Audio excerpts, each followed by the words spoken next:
Hello, everybody, and welcome to another episode of the Grief Let's Talk About It podcast. You guys know who it is. This is Tony Lynch. I'm the host of this podcast. And yes, we are your number one podcast. We'll bring you stories around death, down, and grief, and all the messiness that comes in between with some amazing people out here changing people's lives one heartbeat at a time. Now, as always, I have a special guest for you guys. But before we get started, I would like to say that this is a live stream. So if you have any questions or comments, please put them in the comment section. We'll be sure to answer them as we go. Now, one other thing before I bring her up. This is for educational purposes only. Now, without further ado, fellas and everyone, please help me welcome my guest, Sarah, to the show. Sarah, how you doing? Hey, I'm good, Tony. How are you?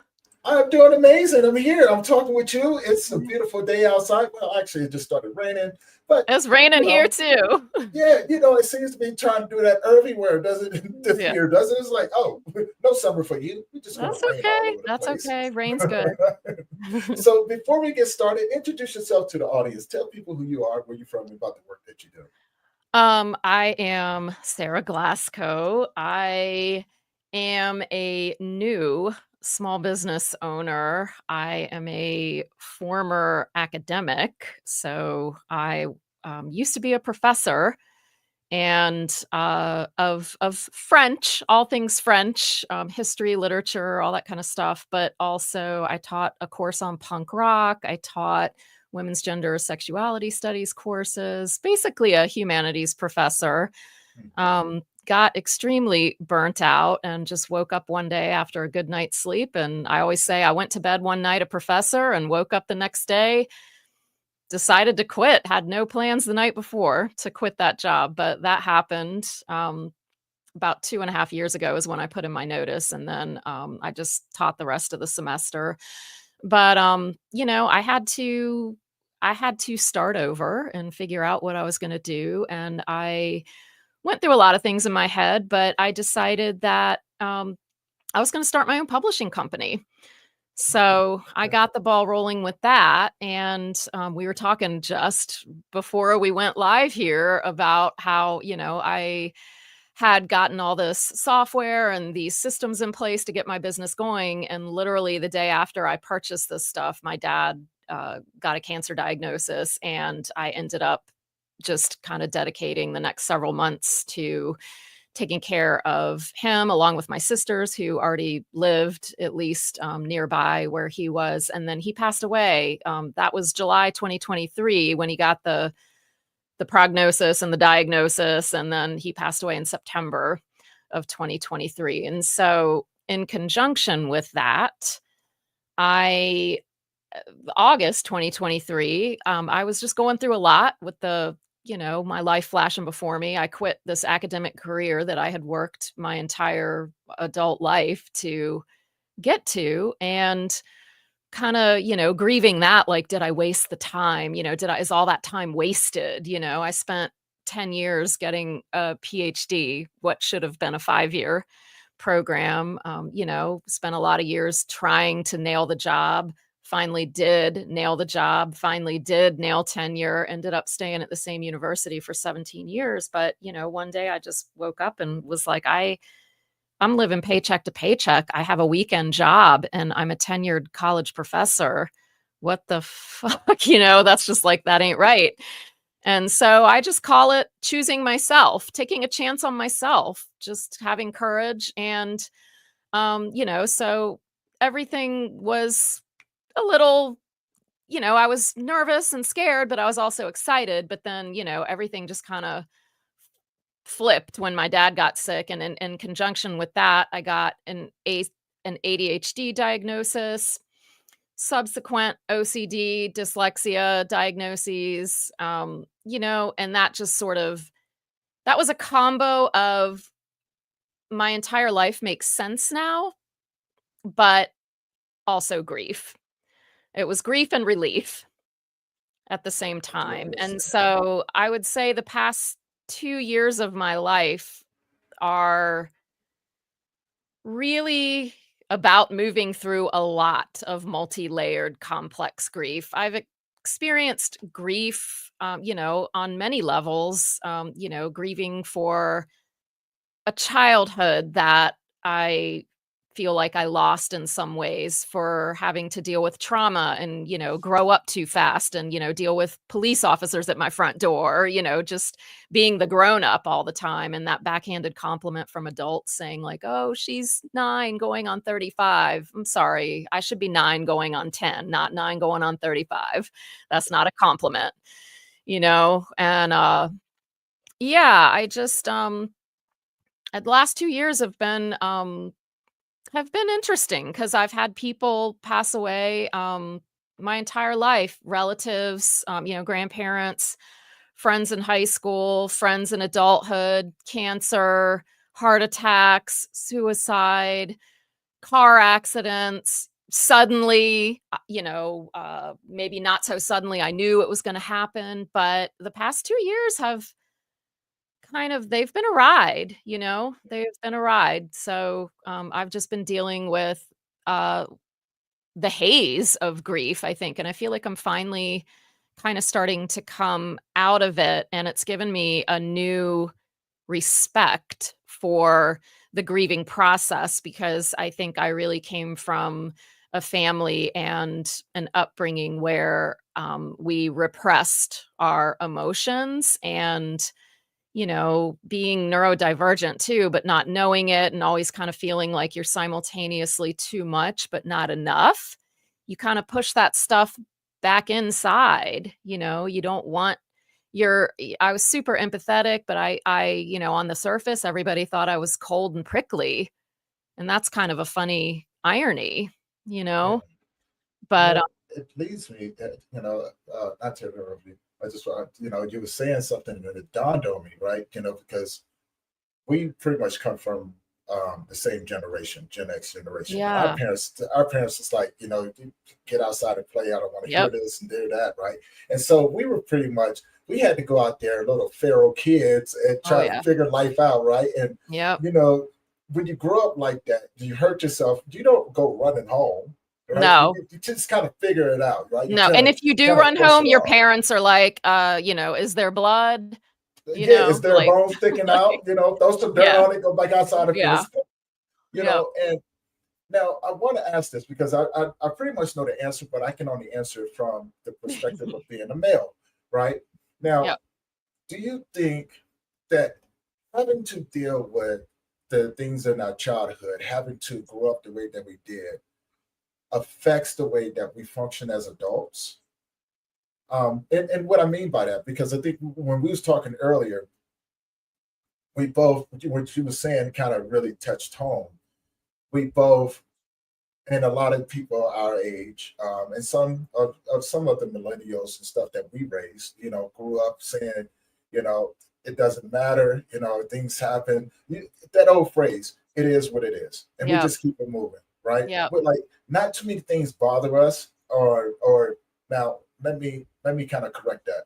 Things bother us, but we choose not to acknowledge it, right? Yeah. We just kind of go with the Yeah. flow of it, and then when things kind of like don't go the way that we want them to, we just go whatever, and we keep Yeah. going, right? Very dismissive. Yeah. And honestly, I think that is you could say that that is a good skill, quote unquote, to have on the one hand. But on the other hand, for me, I am really starting to frame it in terms of what a colossal mistake. Mhm. Like I never felt my emotions in real time for what they really were. I was never taught to process emotions in real time. We were always told, not to cry. It's funny because I grew up raised on that. Did you watch Free to Be You and Me? That thing on had Marlo Thomas, and it was some like kids thing in the early mid 1970s it came out, and we watched the film strips at school. I remember, look it up, it's called Free to Mhm. Be You and Me. It's got a whole soundtrack. It's about like it's really super progressive for the 1970s. There's a lot of like gender equity lessons in there, like racial equity. It's really cool, and it's about there's Rosie Greer in there, like, singing It's All Right to Cry, Yeah. super progressive. But ironically, it really was not all right to cry. You You were know, like, we were given kind of a hard time if we cried, and even girls, and so, I mean, I just, I didn't know how to feel what I was feeling, and, and so I reached adulthood still not knowing how to really say what I mean with people that I really care about. There's a really kind of funny irony in that I have always been able to say what I mean a little too easily with authority figures and people that I don't know really well.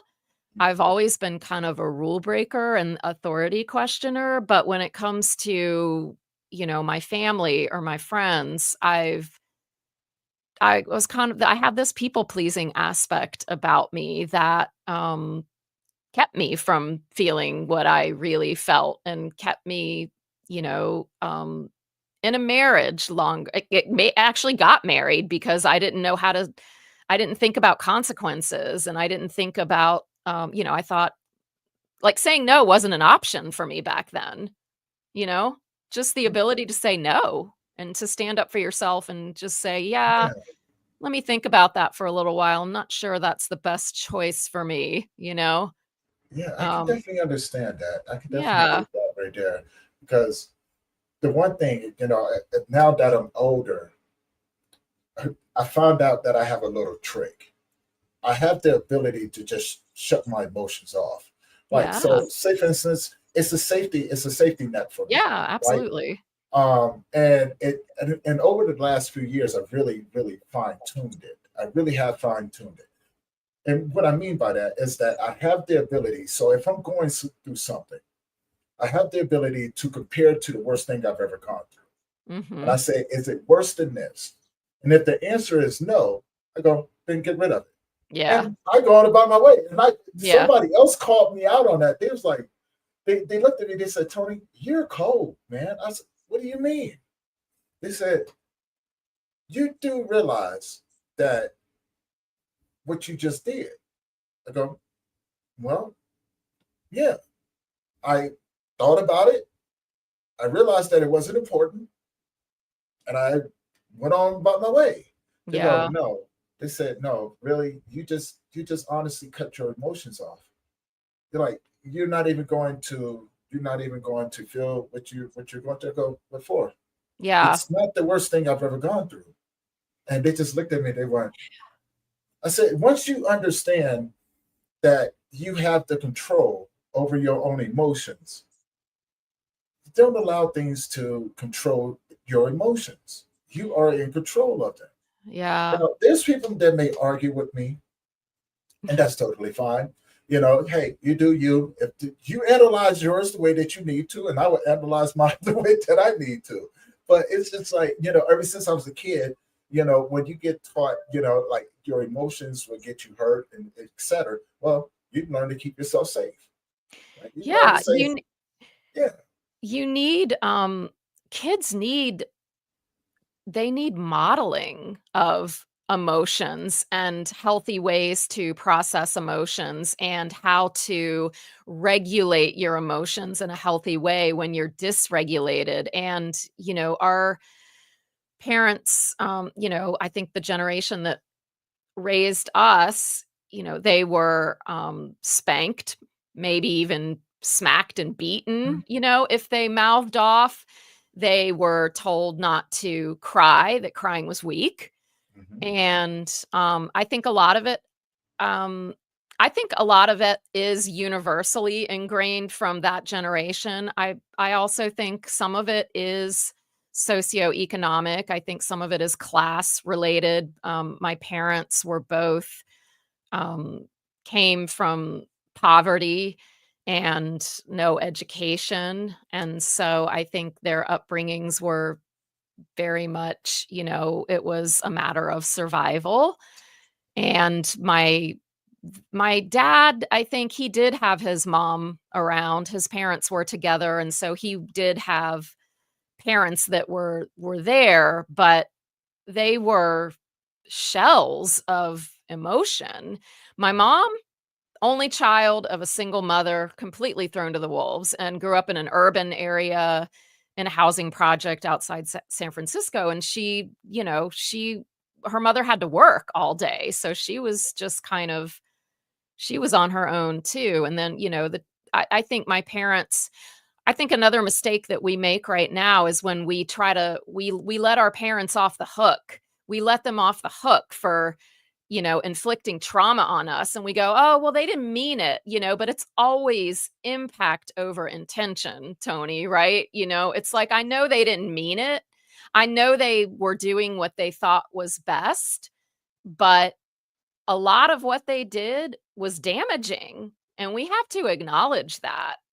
That's very I true. won't my parents are gone, so I can't have those conversations with them, but I can heal it forward with my own kids, and Right, right. my own kids who are grown, who are, 19 and 24, they we talk about that stuff because their dad is very emotionally unavailable. We're divorced. Um, and I find myself defending him a lot only because they don't know his story. And when the more they know about his parents, like his parents were divorced when he was 6, and he came out of abject poverty and total dysfunction. He had parents that didn't show up they just didn't show up. He didn't have parents at, like, his wrestling matches or stuff like that, and he had parents who were very emotionally and verbally abusive with each other, and, a father who was physically abusive to his mother when they were together, I won't get into all that here, but that's where he comes from. I come from 2 parents that were together, um, the entire time that they were alive, but, they did not wear their emotions on their sleeves. They did not ever tell my siblings and I that they loved us when we were kids. They did not hug us. I never got touched. And, basically it was a situation where, yeah, they put food on the table, and they were there were lots of really great things about my parents, but there were also things that were colossal mistakes on their part that, on the surface, I can say, well, I don't outright blame them because you don't know what you don't know. So I'm not going to play a blame game, but what I am going to say is they they made mistakes. I feel like acknowledging that they made mistakes is different than blaming them, because they didn't know. It's one thing to say they didn't know and just let them off the hook completely, and to say, "Well, okay, yeah," because that's what I think a lot of people from our generation do. They go, "Well, they didn't know. It's that generation was just it was rough, and that things were just the way they were." But, them inflicting trauma on me is not okay. That's not okay, and Very it's true. not wrong for me to say, "I loved my parents, they did the best they could, but they still, they messed up in ways that I'll never be able to reconcile that with them now," So with my own kids, they call me out on being emotionally distant or unavailable at times, and I'm having really healthy conversations with my own kids, um and trying to explain to them why things are the way they are. And I feel like my daughter really thinks that she believes that I've broken that cycle in a lot of ways, but it's so much work. It is Yeah. so much work to break those cycles, and it's ongoing, but I feel like even I grieve the parent that I feel like I could have been, and just how my life could have been had I just known that I had ADHD and dyslexia and all of those things. I struggled mightily in school. nobody knew it because girls go undetected because there's no research happening on girls with ADHD. We just equivocate that with a hyper little boy thing. But I've spent the past couple years moving through grieving. It's a relief. Like I said, like, oh my God, my entire life makes sense now. My brain is just wired differently. I do this because of this. I do that because of that.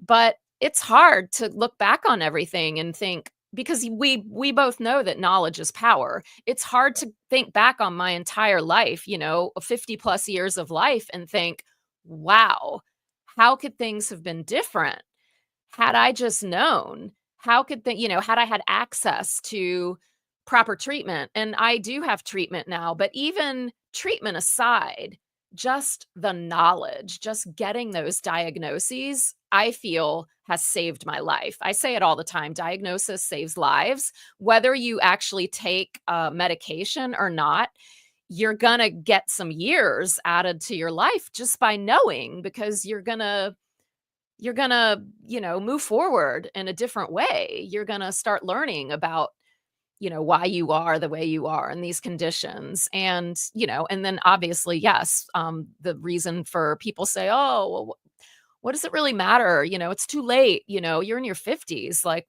diagnosis doesn't matter, because I don't need accommodations for school. Like, I'm not a student anymore, things like that. But diagnosis does matter, because diagnosis gives you access to medication that could be life saving, you know? And so there's that. I've been thinking back on the last 50 years of my life and thinking, how how might my life have been different? How might I have acted in this situation? How might I have been, I don't want to say I think I've been a really great mother, but I've been, because I didn't know what I didn't know, I definitely was very ableist at times with my own kids who are autistic and ADHD and OCD and the whole 9 yards. And that's the other thing I learned too. I was always wondering, you know, how I grieved while my kids were growing up, like my own children being cast out by society and struggling in school, and they ended up being homeschooled and just feeling like they didn't fit in anywhere. And I didn't understand it at all. I only discovered in the past couple years too, since my diagnosis, that all of these they're neurobiological conditions that are genetic. And I laugh when I think of that, because I'm like, I'm wondering, like, while my kids are struggling when they're younger, like, oh, my poor kids, like, how did they get this? Like, it's some disease that you catch, and it's like, okay, they got it from me. Like, I did it's my fault, my fault. It's genetics, plain and simple. And You it's know, not, I want to ask a question about it's that. not bad, but Yeah. I just kind of, I've had to move through grief and try not to feel guilty about feeling like I was ableist with my kids at times, having, ridiculous expectations that are, propagated by living in capitalism, that has created this concept of normal that is completely bullshit. And, just wishing, feeling, beating myself up, thinking like, maybe I could have been a better mother.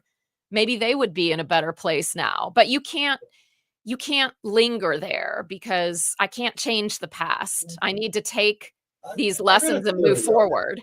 Yeah, I got a theory on that though, because you Yeah. said something, when as you were talking, there was a couple of things that you had mentioned, and the first thing, I want to ask, because I have a concept of grief as well, right? Yeah. It's the most beautiful thing I've ever experienced.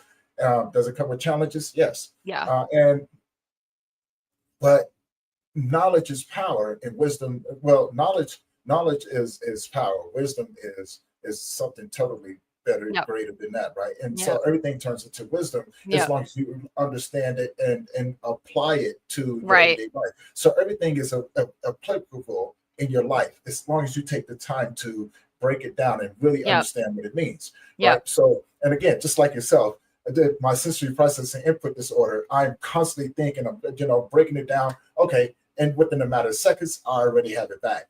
And what I realized, you said, when you were talking about your kids, you were noticing that, when they say, oh, where's this coming from? And you would have to own up to it, right? And I think that is fascinating because of the simple fact of when we see ourselves and our children, and then we can pinpoint where these things are being passed down, Yeah. right? It's like you become more aware. Yeah. Now, there's another thing that you said as well, about looking at grief in a healthier way, right? Can Yeah. you break that down for me just a little bit, and then we'll talk a little bit more about some things. We're going to be going on break here in probably about another 4 more minutes, and then but yeah, before we go on break that down to me. What do you really mean about when you say grief? You look at grief in a more healthy way. I mean, Yeah. you can't my entire life, including through up to the death of my mother in 2020, I've lost a lot of friends. But I think with the death of my dad and that coinciding perfectly with getting the ADHD, et cetera, diagnosis, Mhm. um, that I just up to that point, anytime that I had to grieve something or I was faced with grief, I went around it. I never moved through it. I never fully processed it. And so I have repressed a multitude of emotions and never actually grieved properly. I mean, I know properly in my own way. Obviously, there's no right or Yeah. wrong way to grieve, but you Right. know what I mean? Like, I Oh yeah. didn't give myself any time or space to move through grief and to process grief for anyone or anything that I have lost in my entire life until now. And so what you're talking about, we're talking about knowledge is power, but where that wisdom, okay, yeah, I have this knowledge, yeah, my friend died, or, I learned more about suicide because of this. I'm going to go get a cancer screening. I'm going to make sure I get my mammogram. I'm on top of it since my friend Laura died of cancer, knowledge. That's power.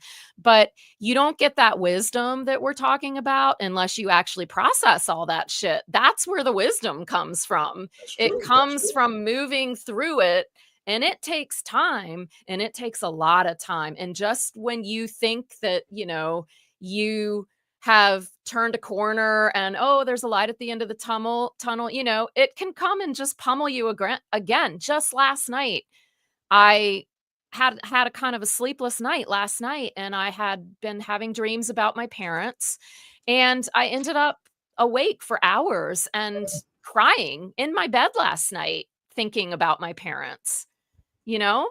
Okay. And it's complex, and you have to what I've always done in the past, because I was raised this way, was I would start crying and you apologize to people. Isn't it crazy how we apologize for crying? "Oh, I'm sorry, I'm okay." We cut ourselves off from, like, the most Yeah. natural human emotion, that there is. And another yeah, so that wisdom, you're only gonna get access to that wisdom, which is a beautiful thing, if you give yourself the space and time, and it's ongoing. It's not like one day you wake up and it's like, "Oh, I've got the wisdom now." That shit evolves, No, it evolves, it's ever evolving. I It's would tell you, still evolving, and it will forever be evolving, right? Because Yeah, yeah, wisdom does not just stop with the simple solution, right? There's what wisdom mean that you have to analyze almost 1,000 to 1,000,000 different solutions just for that one little problem. And yeah, plus, for one, life. What I find what I find is that life will do something to you to teach you, right? And then you think that you learned that lesson, yeah, and then something else will come along, and it's disguised differently, but it's the same lesson. yeah, So now you have to learn, like, oh, this comes in different shapes yep, and sizes. And yep, then when you think that you got that, now something different comes and it sounds different. but it's just, oh, it sounds differently. Yep. So it's constantly evolving. And so I think, and we talked about this before, and we'll talk about it a little bit when we come back off a break. For everybody out there tuning in, we're going to take a small break, come right back. Guys, if you need to get up, go stretch your legs, grab some coffee, grab some degree. We're going to come back, enjoy the conversation, but most importantly, enjoy the information that I got for you guys. See you guys here shortly. We'll be right back, Sarah.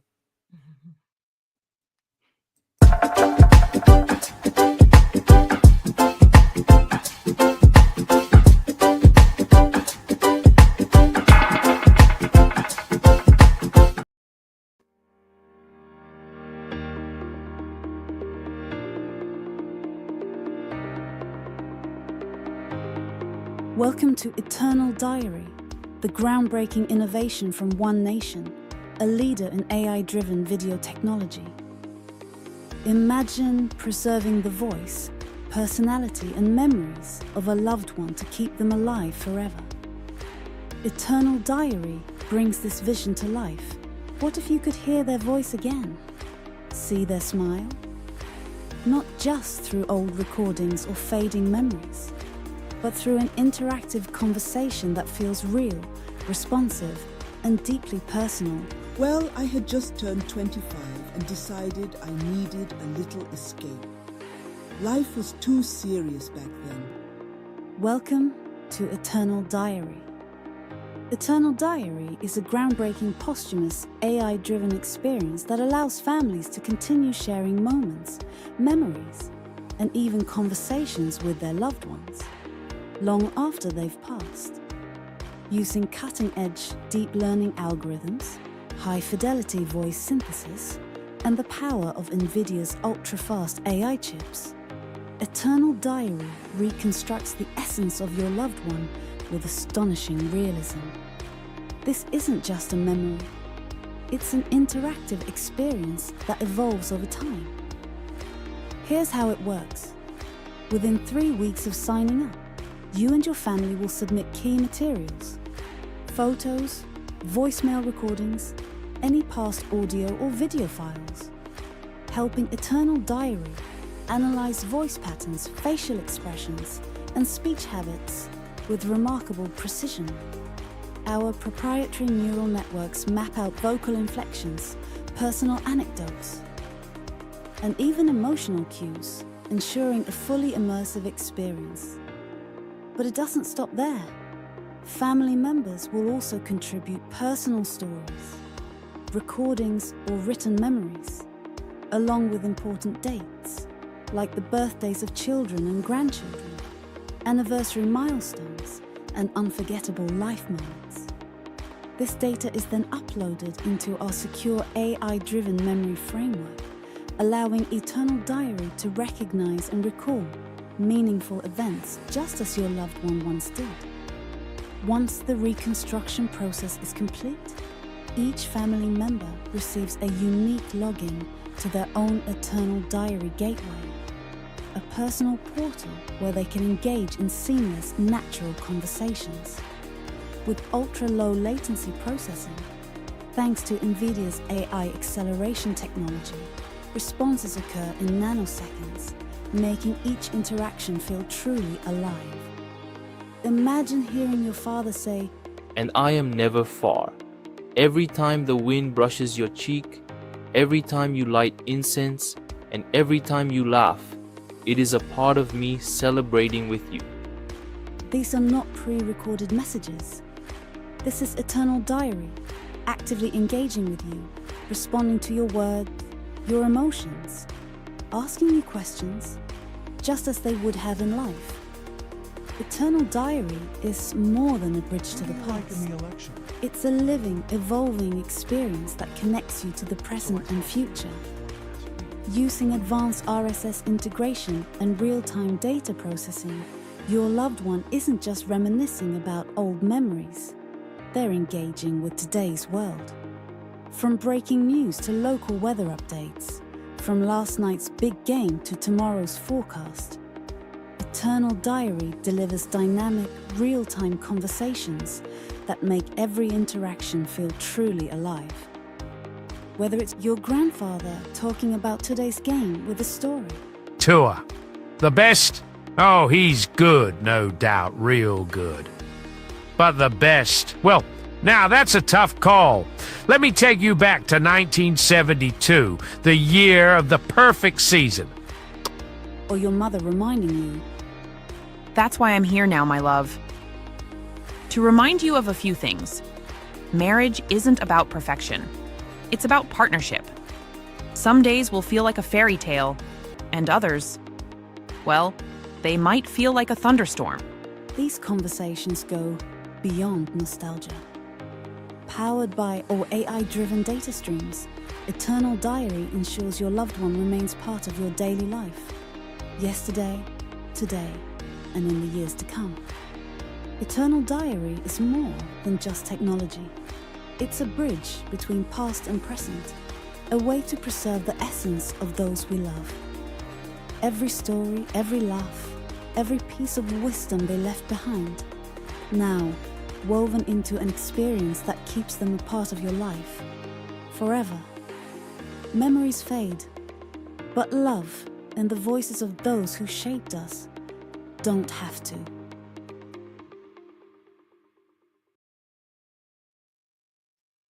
All right, we are back. Thank you guys for hanging in there with us as we go through our little commercial break and everything. And we're back with Sarah. We're still having a great conversation, guys. And of course, we're still streaming live. So if you guys have any questions or comments, put them in the comment section. And before we went on the break, Sarah, we was talking about, dealing, how did your grief shape you? How did dealing with everything that you know now? How did you begin to put all of this together and begin to actually appreciate what you were going through and being more aware of your emotions? I mean, I think I'd like to think that it was bound to happen on its own, but I honestly think my therapist helped me slow down and really, and my physician, they both really spent time with me. And the irony is I probably cried more in my doctor's office than my therapist's Okay. office initially. But I think I was talking to my therapist at some point, and it was probably, it was several months after my dad had passed. Maybe it was like January, February 2024. And his death in particular kicked my ass like no other death. It really, really kicked my ass like no other death. And I have a lot of grief it's like a different branch of grief regarding my dad's death because that I call karmic, because when his mother died, my grandmother, I was 18, and my birthday is 2 days after Christmas, and I spent my childhood, like, every year I spent my childhood birthday in a car driving 8 hours to go see my dad's parents, my grandparents. And, I think that's one place too where, my parents, I haven't really thought about this very much, but like, they could have done better, man. They could have done better. Like, that was my birthday for most of my childhood, spent 8 hours in a car, and also with that December birthday, 2 days after Christmas, you just kind of, oh yeah, you get that. We gave you that on Christmas, you get your birthday presents. My birthday wasn't special. And I realized as an adult that I held a lot of resentment about that. But for my 18th birthday, I was really angry, and my grandmother was sick, and my parents were saying, yeah, we should go. I don't think they really truly understood how serious it was, but they still said, well, we need to get there. And they wanted to drive again, like on my birthday. And I laid into my parents. I was 18 at that point, and I just said, like, damn it, like, you do this every year, you take away my birthday from me, I never get to spend it with friends or like have like a normal birthday, and like I don't want to drive 8 hours in a car with everybody. And so they said, okay, fine, we'll wait a day. And my grandmother died. She died on my birthday. Or, yeah, I just felt like such a little shit, I felt like such a selfish little shit. Like my dad, his siblings were there, and, my grandfather, everybody was there at my grandmother's bedside except my dad. And so my entire life, I've had that kind of hanging over my head. Like I denied my dad the chance to see his mother before she died. And so even though I had been going back and forth to Virginia from North Carolina and taking care of my dad, he had a turn for the worse. And, he got hospitalized. And I asked my sister, who is a nurse. I have 2 sisters and a brother, but I asked my sister, who's the nurse in particular, I said, do I need to come to, like, I just flat out said, like, is he dying?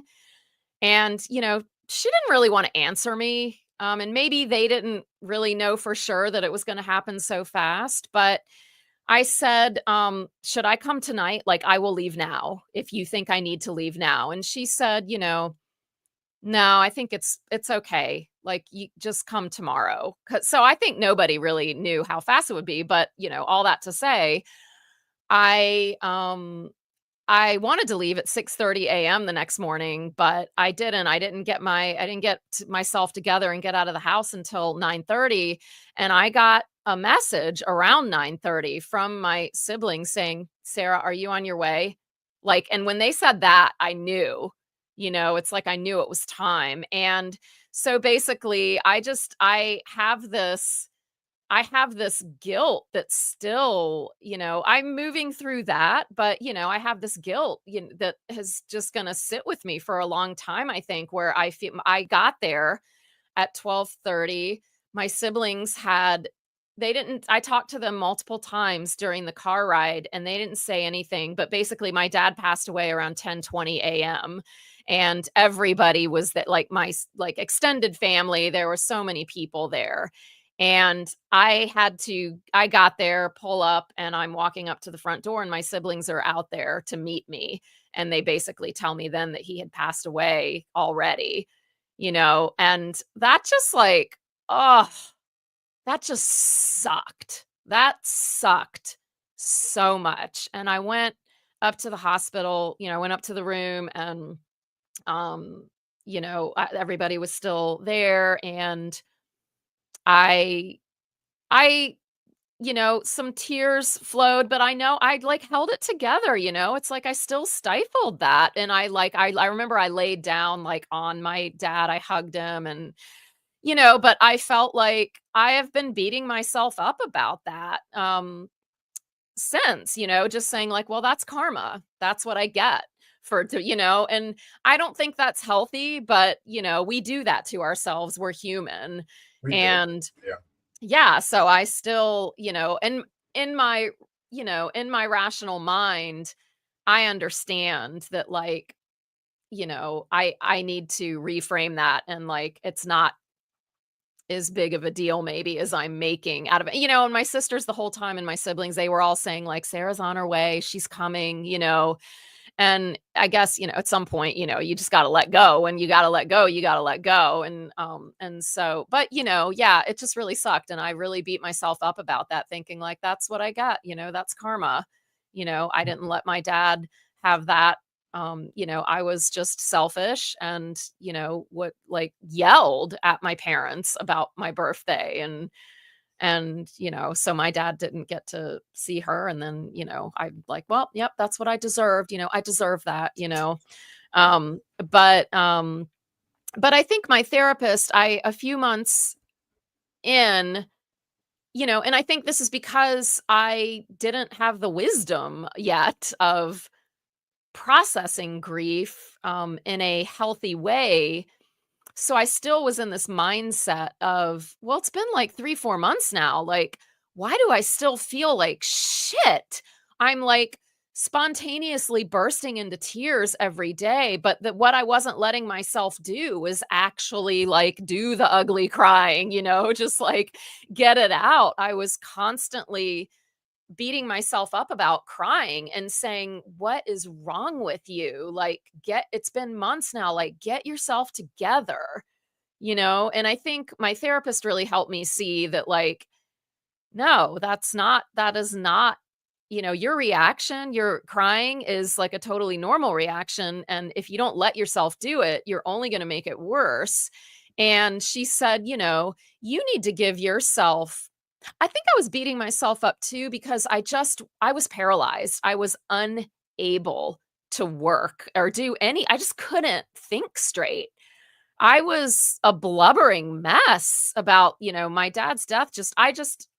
You know, I had a I had a, I don't wanna say my relationship with my mother was bad or problematic, but, my dad, anybody in my family, like, anybody would just say, like, he was just such a loved man and just such a good guy, and, he was just people said, like, he was a saint, we always said that he was a saint, and so yeah, so I definitely I had a different relationship with him, and that relationship evolved further and got deeper after my mother died. And once both of your parents are gone too, that that knowledge of my parents and of my dad as a husband evolved further and made my grief more complex because you have to go through all their stuff. And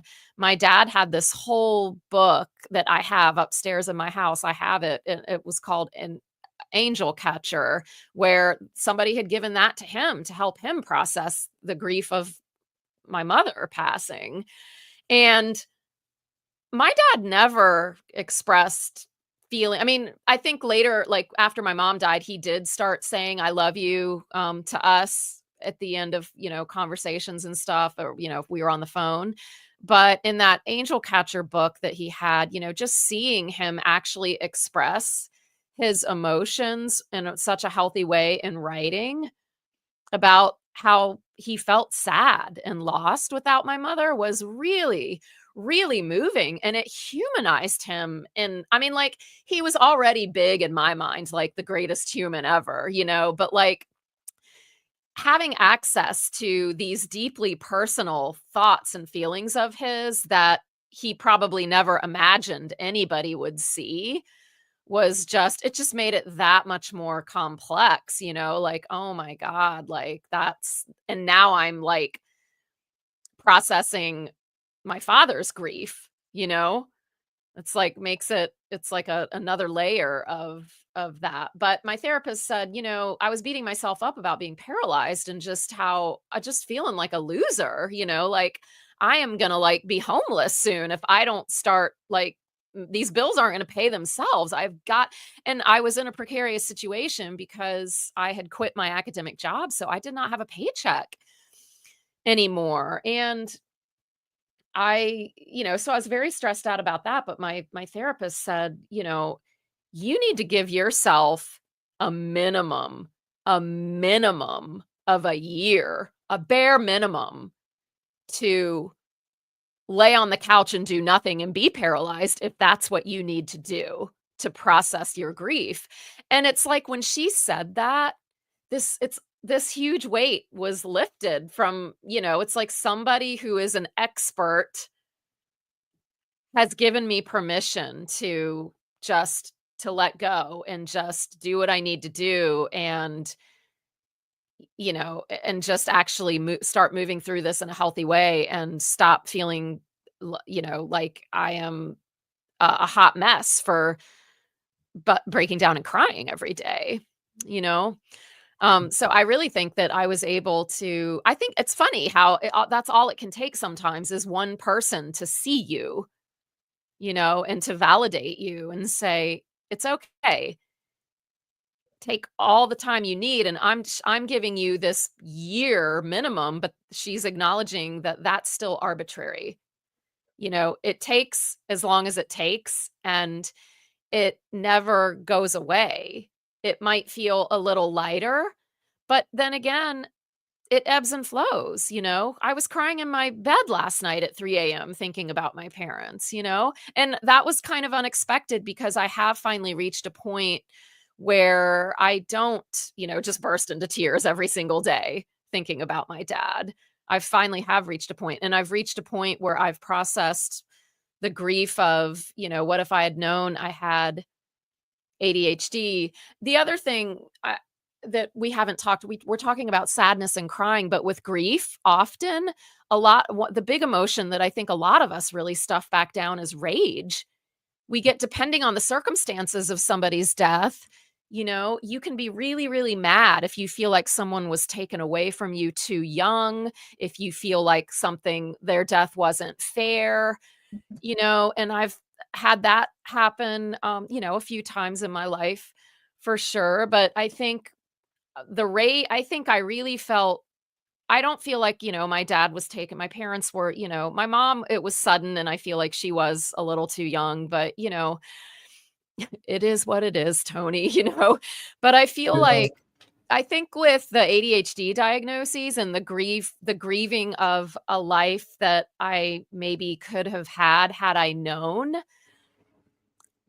with that grief, that was a different kind of grief, because with that grief came a lot of rage.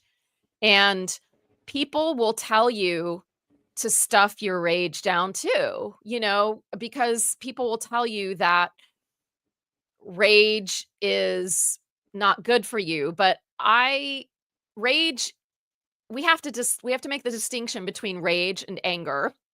They're not the same thing.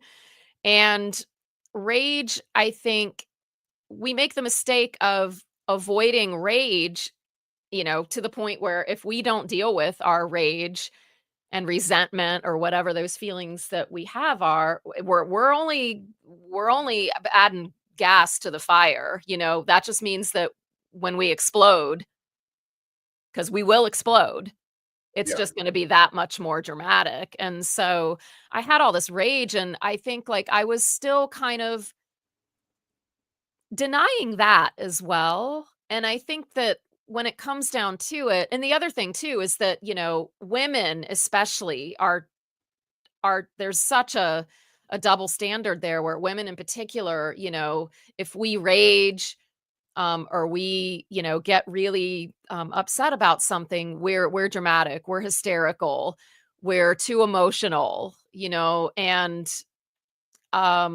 rage honestly does not mean that rage is not bad, in my opinion. Rage can actually be really good. And I think that rage can be productive and can be the catalyst for moving through stuff, because you got to get that stuff out. And rage for me does not mean something is bad. It's just an indicator that something is wrong. And rage is the red flag, You got to move through your rage too. And you have to accept rage as well. Like there's nothing wrong with you if you're feeling rage. I want to touch got to on move that through it. Yeah, you definitely have to move through it. I want to touch on that because rage, anger, all of those things that you're feeling, it sounds very familiar. I come from a very violent background, right? Yeah. So rage and anger was my secondary language. Yeah. Whenever something was hurting, whatever I wasn't feeling, just wasn't trying to be very, that right there was my go-to. And I think you said something. It could be really good if people understood the language. Yes. Right? So, and what I mean by that, and I know you could probably relate to this, grief is its own set of language. It's its own language. And a lot of people are not familiar with how to speak it or how to recognize when it's being spoken to them. Yeah. It could be very misinterpreted. And so Mhm. that's where I believe the challenge comes in, because if you don't know how to articulate, you will express it in action. Yep. People would take that and go, "Oh, look at you, you're crazy." Just another. No, this is how people actually express themselves when they're hurting, if they don't know how to articulate it. Your job is to hold that space and wait for the calmness to come. Yep. Or now, depending on the individual, here's where rage can get really, really dangerous. Say, for instance, myself, rage is not the one that you want me to pick. Anger Yeah. is the one. Rage Yeah. means that I'm about to tear everything up. Yeah. Meaning I'm beyond anger. Yeah. There's no more coming back. Yep. And whatever's in my path, I'm about to destroy. Yep. Agreed. Agreed. And We I'm- agree and on I'm not that gonna offer- definition of yeah. rage. So when you think about it, right, rage can be really good depending on the individual. Just Yeah. like grief, just like trauma, just like anything, the individual, the perception that they have of it will determine how they respond to it or react. Yeah. Reaction, the rage reaction is just one, again, can take it to another level, and then you find yourself in a really bad situation. Yeah. Now, with someone like yourself, rage can be one of those things like, because you're internalizing it. Yeah. And it can come out in a way to where people will look at it and go, "Oh, Sarah's going through something right now." Right? Yeah. She's going through something. I think the reason why I felt rage in the past year, and it's probably the most honest emotion I've had in my entire life, is because I was never taught to deal, it's like you said, like anger is the first level. When you've reached the point of rage, it basically means you did not deal with your anger. And you kind of push that back in. And so I just haven't, there are things that I have anger about that I let simmer, and then here we are, and I think in the past, if I've had rage, it's not been a good scene, but only recently I'm able to take that rage, and I'm still working on it. I'm still not good. I've been talking about this with a friend of mine, because with my rage often comes resentment, and I acknowledge that. That is something that I personally still need. I am working on that, and so, but it can be, I think like we say, the knowledge is power. Like if I understand that rage is still, if I don't, push it back in, and I understand like, okay, yeah, I've been really angry for a long time. I didn't deal with it to the point where now I'm just completely furious and enraged, and I have all this negative energy. How can I transform this negative energy into something positive? Because I don't want to go out and, shoot somebody in a revenge killing, or, go, drive off of a cliff, or whatever it might be that people do, like real crazy things when they get to a point of rage, because you can lose yourself in rage. And I think that that's the key, is figuring out what to do with that. If you've reached that point, how can you make it productive and not destructive? And that is not easy. And I have not mastered that. Yeah, that takes time, right? That takes a lot of time. Yeah. And then one of the That's things wisdom I don't have yet. Yeah, no, look, I got the knowledge, but not the with wisdom. time. Yeah, that comes with time, and it comes with a lot of challenges and a lot of mistakes. But in grief, there's no right or wrong way to do it. This is how you're going to learn, and it is a necessity, right? Yep. So you have to be able to first learn how to articulate, right? Okay, this is what I'm feeling. Yep. Then you have to learn how to have some grace with yourself. Yes, that's so huge. That rage. Yes. That rage is going to be intertwined with denial. It's going to be intertwined with depression and sorrow, frustration, anger, right? And it's going to come at you so many different ways. Now, what happens is that rage will sit off on the side. it becomes responsive to your Eating some reaction. popcorn. Right. It's just sitting over there like, oh, and What's gonna happen next? It's taking this and eating like popcorn. Like, I'm Yeah. just going to sit back and enjoy the show. Yeah. Is it my And turn yet? yeah, because that's what it's doing. It's filling it up, Yep. right? And then the frustration comes because now you don't know what to do with it. Rage goes, stand off to the side. I'm about to show you what to do. Yeah. And that's where it comes in. But now you said something interesting. You said you every time it happened, you was very resentful. I Yeah. have a theory behind that, and I could be wrong. But please just let me know. I believe the resentment comes because of the words that you use towards other people. It can become very destructive. There's a set of guilt and shame that comes along with that too. Yeah. Oh, Reason yeah, being absolutely. is because I've done this myself, so I'm only using myself as an example, and it could be Mhm. the same for you. It may not be the same for you, right? But it sounds like it's very similar. It's the words that you use towards other people, and you go, I can't believe I said that. I can't believe I said that to this individual. And it may be someone that's close to you, because the people that are closest to you are the ones that get the blunt of it. Yeah. Because for one, you want them to be prepared and understand about what you're going through, Yeah. although they may not even have a clue. And so once the damage is done, they're looking at you because now you've had words with this individual. And they're saying, you know what? I don't want to talk to you right now. I don't think I'm just going to take off and leave. And they leave, and it leaves you in Yeah. a place because now they're gone. And the sense and the source of your rage is now going, oh, well, that was easy. It's a self-defense mechanism. You're pushing Yeah. people away. You know what I'm Yeah. saying? You'd rather fight Yeah. people than bring them Yep. in. And that's Yep. why I said that's where the grace and the forgiveness comes in. Because if you don't know, then you don't know. You can't Yep. beat yourself up for what you don't know. Yeah. You know, but again, I could be wrong. I'm just putting it out there, because it's Yeah. something that I've done several times, and even recently. Like, my self-defense mechanism now is just shut it down. I won't talk Yep. to Yep. you. Like, if you do something, I yeah. just go like this. Okay. Yeah. No, I think that's it's complex, but that's part of it. So I have done that before.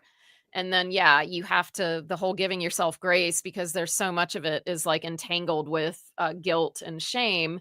And that's my big thing right now. That's wisdom I do have now in my life is, not feeling shame or guilt about things that, I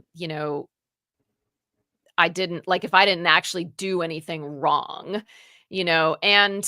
but I think what you said, how your defense mechanism right now is shutting down. I think recently that's been what I have to sit with, because where I get enraged and we reach a point where it's not for me, I think in the last couple years been feeling resentment or feeling shame about what I did say. It's more for what I didn't say that I feel like I should have said in a moment Yeah. and didn't, because I shut down.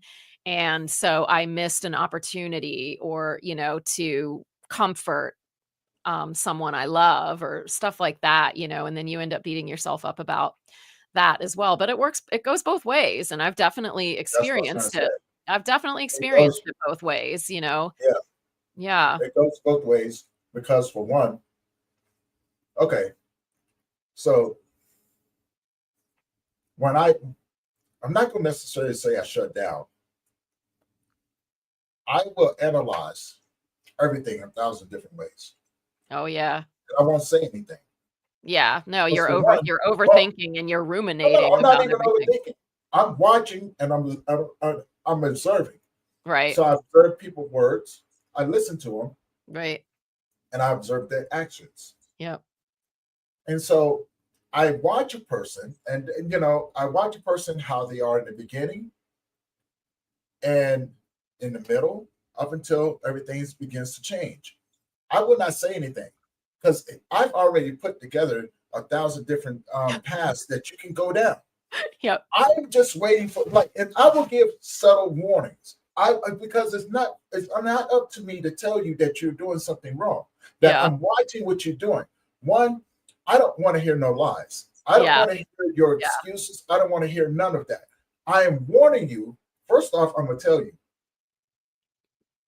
you might want to be careful. Right? Yeah. Just because you think I don't see anything, Yep. Yes. Doesn't mean that I don't see it. Yes. And I'm letting you know, I'm giving you the option to regulate, because it's not up to me to tell you what to do. You're a grown person. I'm not going to do that. I'm going to tell you, if I was you, I probably wouldn't make this decision. Right? And they look at you, go, oh, Tony, you're crazy. Am I really? Yeah. Am I really? And so then after a while, I just go, I'm going to call you out a little bit just to see what you say. Mm-hmm. You're going to give me all the apologies. Oh, I didn't know. Yeah, you did know. You did. Because for one, you consciously did it. I just saw you. I'm letting you know that I saw you. I am letting you know that I'm already 25 steps ahead of you. So before we get to the end of it, I'm going to let you know that I saw you. I'm going to stand out of your way. And I'm going to go, that wall is yours. Please run into it. And as soon as you go that way, I'm going to step back into my path and I'm going to go that way. So when you turn around and I'm not sitting there, remember, I warned you all the steps of the way. And so what that does for me, one, it keeps me safe. Mm-hmm. It keeps me from having to hear excuses of why you did this and why this. No, I don't want to hear it. Because if it had been me, you'd be all over me. I'm sorry. Yep. So now that it's you, now you want to have excuses. No, I'm sorry. But I'm very gentle. Yeah. I can always forgive you. Because for once, someone had to do this to me. Yeah. And do this for me. Mm-hmm. I will always forgive you, but I never forget what you did. So that's going to make it really hard for you to even get that trust with me again. That trust is gone. Yeah. I'm a loyal individual. Yeah. So when it comes down to grief, I look at the same thing with grief. Yeah. I have to trust myself before I trust the grief. Yes. Grief is very emotional. It's very emotional. And if I'm not a very emotional individual, I'm very logical, I'm very rational. So when my grief comes, I go, oh, you want my attention. Yeah. You're clingy today. Same. Right? You're clingy today. So since you're clingy today and you want my attention, I'm going to sit with you just to satisfy your needs. Because for one, I get it. You want some of me today. Yeah. Come on, let's sit down. Let's have this conversation. That's a really good way to look at it. Right. Right. Yeah. Because if you do not submit to the process of grief, the process of grief will submit you. Yes. You have to be look, and this is coming from a male saying this. When you're grieving, you, for one, pay attention to it. Two, become obedient to it because it's telling you what it needs. It's not doing it to you. It's doing it for you. It's telling you exactly what you need. The third one, you're going to have to submit to it. When you submit to it, it begins to give you the things, to tell you the things to guide you in order to grieve properly. Yeah. It's when we don't understand it and your grief is telling you to step outside of your comfort zone to embrace this emotion or remember this memory. You're going, I don't want to do that. So you tend to fight it, right? Yep. And the more you fight it, well, guess what happens? The anger comes. Yeah. And now rage is sitting over in the corner going, ooh, here we go. Here we go. Oh, shoot. And next thing you know, now you're at war with the second part of yourself, which is the dark side. Yeah. It's a conflict of interest. No, it's so true. But again, that's just my theory, and it's something that has worked for me along the way. I love it. Yeah. I'm gonna look at it that way. I do name things in my life, and I think that I think naming stuff works because then you can kind of step outside yourself and, like you say, just like you're able to better conceptualize the thing instead of letting it totally overtake you. Right, so like my imposter syndrome has a name. And I think of, when I start feeling like I'm not, worthy or somebody, I'm not, who am I to like think I can talk about, grief with Tony Lynch, like what do I know? Why does anybody care what I want to say? Her name's Fiona, my imposter syndrome. Okay. I call her I call her Fiona. Fiona the fuckwit. And I basically just say like, I just say like, oh, Fiona, you're coming around, are you? But so yeah, I think like you just made me realize that a big step in me moving further in my grief is maybe I need to name it. Like maybe I just need to be like, Greg, okay, fine. We're gonna sit on the couch right now and have a talk. I'm gonna get my coffee, Yeah. whatever I'm gonna name my grief, I think You have because I think right? you're right. Because look, grief is you have to personalize your grief. My grief fits me.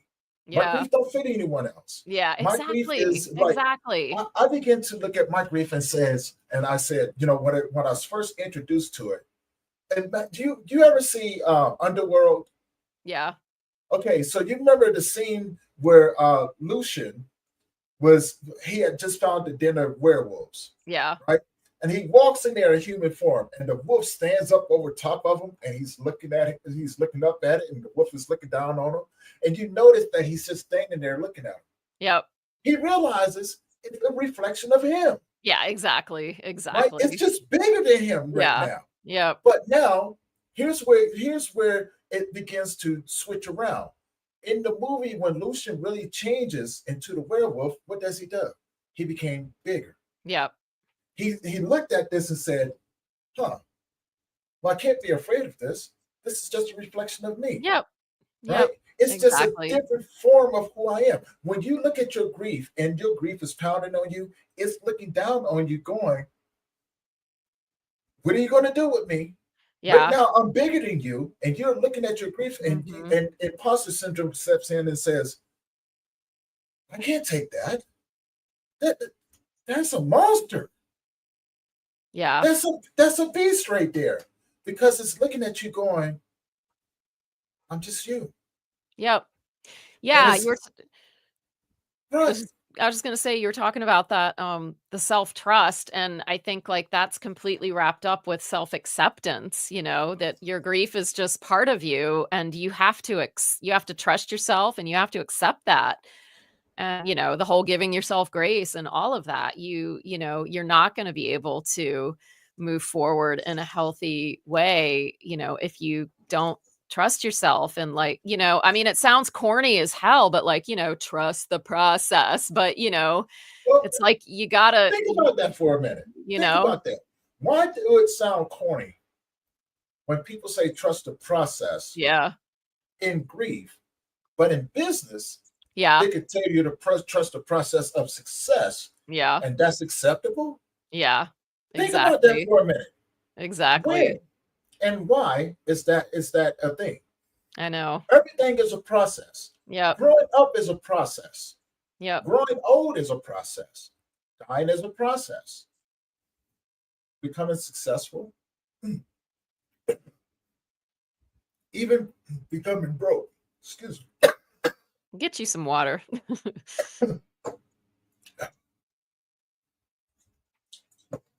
I was eating something spicy. Yeah. Part of my throat. But it's all a process. The commonality across the board is Yeah. you have to submit to the process. Yep. You have to embrace the process. Then you have to become obedient to the process. Yep. You have to be able to mold it to you. Mm-hmm. It doesn't fit anybody else. Everybody has say that they have all of these blueprints to making six figures and, you know what I'm saying, marketing and all. It's all the same. Yeah. It's all the damn same. It's you just a dressed up drug dealer. That's it. Yeah. You know, you're going out there, you got a product, the product's going to sell itself. You just got to put it in the right hands. That's it. And location, location, location. You're not going to find a drug dealer in the store. You're going to find them on the street corner. That's why the drug addicts are, right? Yeah. You know, you're not going to find somebody who likes expensive clothes in Walmart. Yeah. You're gonna find them in the Louis Vuitton store. Yeah. There's a guy that sat around and was like, I want to make sure that I get the product in their hands. Grief says the same thing. Grief says, you know what? I'm not gonna find Sarah in the ice cream aisle. I'm gonna find Sarah laying down on the bed. So I gotta go there to make sure that I sell her this product. Yeah. It's up to you how much are you willing to pay for it. That's it. Yep. It's really just as simple, right? Simple but complex. And the reason why I say that is because everybody's going to experience it the way that they need to. Yep. Right? The key to it, the goal is to find universal tools that you can give individuals that they can add to those tools that's going to fit their journey. That's all it is. It's a journey of becoming. It's evolution. For me, it's an evolution. Yes, right? absolutely. This grief journey is a gift. I love this grief journey. I really honestly do. I agree with you. I'm glad that it happened to me. Did it come with a price? Yes. But I'm glad that it happened to me. Yep. One, the way the path has taken me has given me so much. It's given me wisdom. Yep. It's given me forgiveness. It's given me rest. And it's given me knowledge. Yeah. It's given me strength beyond anything that I've ever known. And that is so well framed. Yeah. And then in the end, it becomes a blessing. But what it does for me, it helps me understand life that much more. It helps me understand that it's not personal. People come and go. You can't take it personal. Yeah. If the person is meant to stay, they're going to stay. If not, you have to let them go. Yeah. People die all the time. Yep. Look, whether if they're old or young or middle age, I've lost them all. Yep. Death and grief doesn't discriminate. It just says it is what it is. Yeah. What are you going to do in this moment? It's what you do in that moment. You can fall in love with it, or you can hate it with a passion. The choice is always yours. Yeah. Always. And no matter where you go, you're always going to end up right back where you need to be. Yep. That is, I agree. Yep. Everything is always full circle. Yeah. Yeah. Everything is always full circle. You will always end up where you need to be, no matter which direction you go in. Because what's for you will always be for you. This path is yours. It's yours. Can't nobody take that away from you. Yeah. I think what people need to understand about grief too, and with all things in life, is that, I think the mistake we make is not understanding that, or not acknowledging that that path, that grief path, it ain't linear. No, it is not a straight line to like, oh, I'm over it. I'm like, I've dealt with it. I'm not gonna cry anymore. It is like, woo, it's like back in. It is like, it is all over the place, with like lots of like big branches coming up out of the dirt that you trip over, and just it's part of it. Stuff it is everywhere. Part of it, With that being said, we're going to go ahead and wrap up this episode of the Grief Let's Talk About It podcast. Thank you, Sarah. We have to do this again. I love talking with you. Absolutely. Sounds like you got a lot going on in your mind. Like, I said all of that. But I loved it because I love being able to have this conversation with you. You sharing your journey, your knowledge with us and the audience and everyone. For everybody out there, do me a favor. If you haven't already, do me a favor. Head on over to the YouTube channel, hit the subscribe button, hit that bell notification, so you'll be notified every time we drop a new episode. Sarah's info is in the YouTube channel below. So if you want to reach out to her and find out more about her, please go there. We didn't even scratch the surface. We didn't even talk about the SPID, sensory processing input disorder, all of those different things that come along with that. Gosh, well, we could do a whole episode on that with grief. I'm already knowing, because we both go through those things, right? Yeah. And how do you navigate that during grief as well? So guys, keep your eye out for that. Also, next month, the Grief Talk magazine will be out July 5th. Please, I will be putting a digital link in the comments when that comes out. Get it, read it, support it, share it along. It's yours to deal with, to be able to read, and it's yours to have, right? New website is coming. More stuff is coming on the podcast as well. We just doing what we do. We're going to make it big. We're going to make it better. All right. With that being said, everybody, we're going to wrap this up. Sarah, hold on a minute. We're going to talk a little bit after the show. For everyone else, we're going to see you guys in the next one. I love you. And this is Tony Lynch. We are out. Thanks, Tony. You're welcome.